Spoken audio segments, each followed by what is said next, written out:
Whenever the close-ups where you see Tim in the car and it's actually being crushed into the ground, the mud's pouring in. There's no way that's CGI. No, because it certainly looks very, very practical. But as you said, it was at that point that everything started getting a bit mad. Okay, right. Let's see if we can't get Stuart on the line as well. Stuart will know. Stuart will know. Stuart from the Monday Movie Show, who we're going to call right now. Hello. Hello. Stuart. I've taken to answering my phone calls like that now. Have you? Yeah. Yeah. Hello.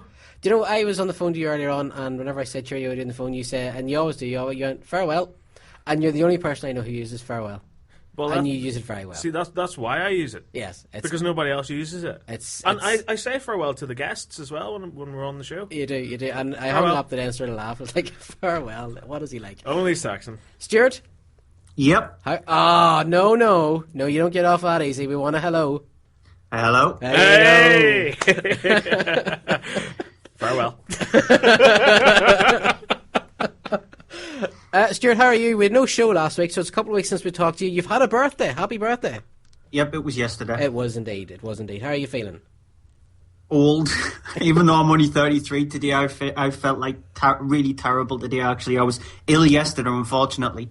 So, that's your body old. Breaking down now, Stuart. That's it. It is. That's it. The best days are over. Yeah. Yeah, it's all downhill from here, brother. It is indeed. By the way, Spielberg has done a horror film, a TV horror film called Something Evil in 1972. Something Evil? That's a new one. That doesn't ring any bells. Because Jewel was a TV movie. It wasn't actually technically a proper film. But he did a horror film called Something Evil. And is it any good? Have you seen it? I've not seen it, but he has done a horror film. That's one to check out. That's one to try and track down. Talking of which, Jewel, eh? Aye. Oh, what a film. You know what? Nothing tops Jaws. Nothing tops Jaws. No.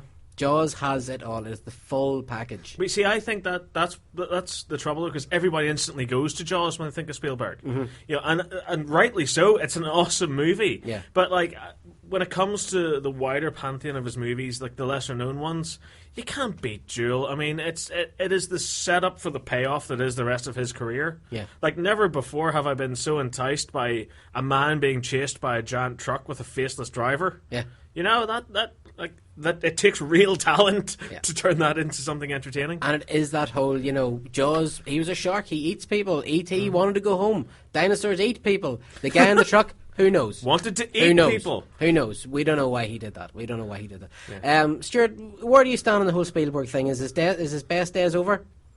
Yeah, it is. I think he has. I agree with you. I think he has passed the baton on to J.J. Abrams. J.J. Abrams is sort of like the 21st century Spielberg.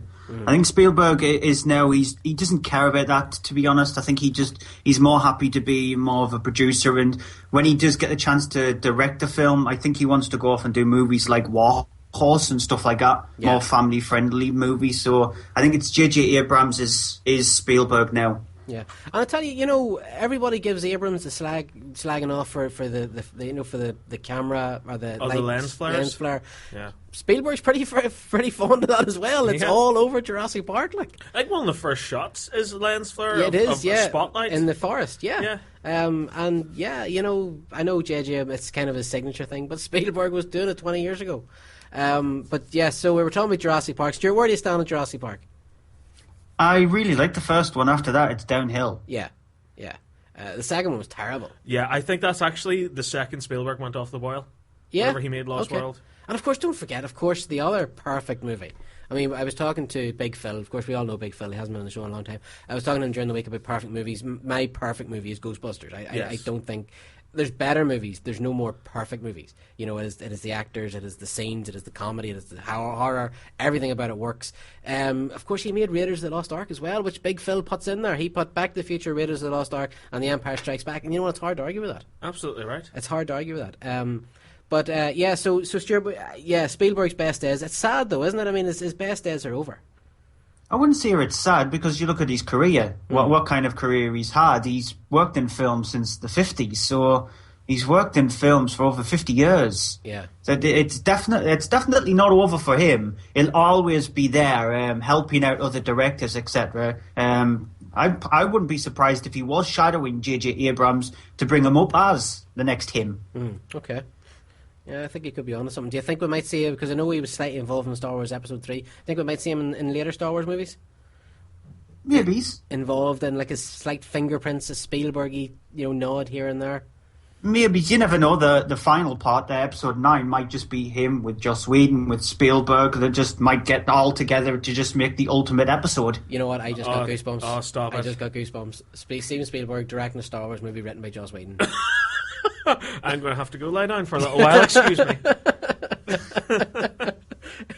Fanboy alert. Stuart, listen, I have to apologise. I've been so busy this week that I did not get a chance to post this week's top 10. Yep, that's fine with me. I do have to apologise because in my real life job this week has just been a nightmare. It's Yeah, I know how you feel there. Mine's been pretty much a nightmare as well. Yeah, so I do apologise for that, man. And I know, because there's other people out there who have sent us a lot of cool features and stuff and stories, and I just don't have time to get them on the page at the minute. But you know what, the weekend's coming, so we're going to hit people with a lot of great content over the weekend. So I do apologise for that. But okay, right. So Stuart, we weren't talking to you last week. Can you remember as far back as last week? What have we missed in the 2 weeks we've been gone? Just before I get in the top 10, I just want to say that people do have to go to YouTube and check out Saxon's channel, Vote Saxon 07. Mm-hmm. His total reboot thing, I watched the entirety of it, the 3 parts to it. Absolutely fantastic. Isn't it brilliant? I'm not just saying this because he's here. Isn't it brilliant? Yeah, it completely is brilliant. You get homages and things like that to things like Doctor Who or whatever, but people who do it don't seem to have the knowledge of Doctor Who, don't seem to have, like, they say that they're fans, but I think they're calling it in. Yet you can see that Saxon's is just brilliant. He knows the mythology of Doctor Who. He knows it really well. To be able to do something that's akin to it. Yeah. Thanks, lads. Your checks are in the mail. And you know what I got to say as well, Stuart? That talking about horror movies, right? I'm just going to say it, that goddamn ood. Yeah. Okay? I swear to God when I die that thing is going to be standing looking at me, because that terrified me. I can't deal with that dude. And it wasn't me who made that. That was Nadine who made that. It was Nadine, yes, I know, because I posted the picture of it on Facebook, and she just wrote on it, I can't remember, something like, "Isn't he beautiful?" I was like, are you insane? You have created the devil spawn. Okay, that is the most distress. See when his eyes turn red, that's it. I'm done. Okay, I'm done. There is only 2 things that can cause Freddy Krueger nightmares: that ood and Jigglypuff. But no, honestly, right, that ood is the most distressing thing. I was showing the guys in work, I was like, look at this. I'm like, what is that? It's a pillowcase. It's on like with creepy. a bit of red wool on the front. I'm putting it on creepy pasta. Okay, that thing. Okay, that needs to go on Reddit/creepy. Okay, because that is horrible. Horrible stuff. But yeah, I'm just going to say, I'm going to be controversial here, right? Okay. And this is something that I've never said to you before, and I'm just going to say, I'm going to put it out here. And Stuart, I want to see if you agree, okay? See your next video? Yes. Forget Doctor Who. Right. Write something that's not Doctor Who. Okay. You'll annoy the fans doing I know, but you know what? Do it. I have an idea for next year's subscribers video. It's going to be a little smaller than what I did this year, and it's going to be... I don't want to give it away, but it's kind of more going to be about... It's going to explore my psyche, essentially, as an adult who collects toys. So there's going to be something in there where I have a confrontation almost with myself. Do you know, kind of like the whole Venkman thing from Haunted America? Okay. It's going to be something quite similar to that. Do you know what? I might as well tell you anyway, because it's going to change. I know for a fact it's going to change between now and when I actually get around to writing it and filming it. Do you know me, whenever I started doing my videos, I always had the black tank top and the long hair and the long beard. Yeah. I want to do a version where my current self with the spiky hair and the sort of trimmed beard meets that version of myself who is a kind of physical representation of my own consciousness. Okay. And we kind of talk about, I haven't actually written it yet, but we kind of talk about my psyche and my mentality. Why do I review toys? Like, why do I like toys? Is it okay? Am I... like suffering from some type of Peter Pan-esque delusion? Okay. And it's kind of working through that. But that's a small part of the large bit. And of course, the ending as well, the crack, for lack of a better word, that obviously plays a part in next year's video as well. I love your Doctor Who stuff. I want to see you not doing Doctor Who stuff. I want to see you do Saxon stuff. Like what? I don't know. I just don't want you to I want you to write a story and to film a story where you're not... I don't mean, I'm not rip Have off. you seen my student film? No. Because that's one of the first things I sent to Following the Nerd was Grip. Well, I probably have. I might not remember. That was years ago. I have a Russian accent.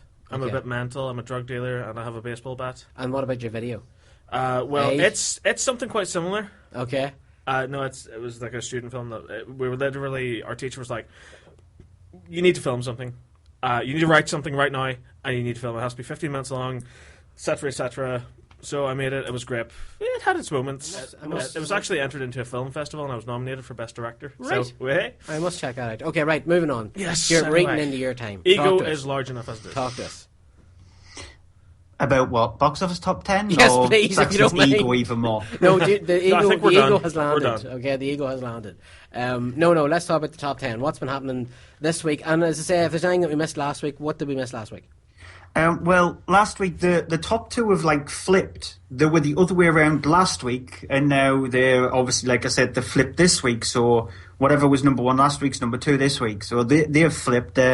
Despicable Me is out of the top 10. Woo-hoo. It's finally gone out of the top 10 after, I think, some 12, 13 weeks, something in that region anyway. But I think it's number 12 now, so it's finally got at the top 10. It hasn't been a very... there hasn't been very many films out over the last few weeks, so the chart hasn't shook up as much. Okay. Short and sweet, that's it. All right, sorry, I thought there was more. No, there isn't. Okay, all right, so what will we do? Will we get into it? Yes. Alrighty. Number 10! Taking £343,803 this week, with a grand total of £7,502,671. It's the comedy with Jennifer Aniston as a stripper. Hey, We're the Millers. Yeah, I've still not seen this. It'll be out the top 10 before even I get a chance to see it. I've still got a couple of films I need to catch up with anyway, so I haven't seen it. It's well worth a look. It's very funny. Okay. Sometimes worth 3 looks. Hey. Number 9! What is with that? What? How flamboyant. Is that squeaky me? That's me. Yes, that's... I'm squeaking. I changed my chair. £367,554 this week. £7,122,488 so far. Movie of the year, methinks. One Direction, This Is Us. No thanks. Even though it's done by Morgan Spurlock, which I really like, I love his documentaries, it still will not attract me to go to the cinema to see it. Andy on the show on Monday has said that if he had the chance to go to the cinema, he would have gone to see it. But you can just imagine the looks that he would have gotten. Even if it is done by somebody like Morgan Spurlock, you are sitting down and watching a movie about One Direction. Desperate. Yeah, no. Yeah, I think that's there would be stories for many years to come. Number 8! Our first new entry of the week, £409,886, The Call. Yeah, this is Halle Berry's latest film. It's directed by Brad Anderson, who did The Machinist. He did also a really creepy, small little horror film called Session 9, which I highly recommend. Unfortunately, this is it's a generic thriller. Halle Berry plays a 911 operator. She receives a phone call because previously phone calls went completely wrong that she received. She tried to help a girl and she ends up getting killed, the girl. 6 months down the line, she receives another phone call and a similar thing happens with Abigail Breslin. She's being kidnapped by this guy and she needs to try and track her down. It's just really generic. In the last 20 minutes, it goes to stupid territories, insane territories where you didn't expect it to go there, and it's a twist which you thinking, why did you do that? It's just a generic film. It's not very interesting, to be honest. And Halle Berry tries her best with a terrible character, but it's not an interesting film. Okay. Number 7. The second new entry of the week, taking £506,411. This is a movie that I so wanted to be good, and I still, even though I've heard it's terrible, I wanted it to be so good, so bad that it would be good. I was kind of looking forward to seeing it in a stupid kind of way. Okay. But it's R.I.P.D. Yeah, well, the director who did this, he previously did Red.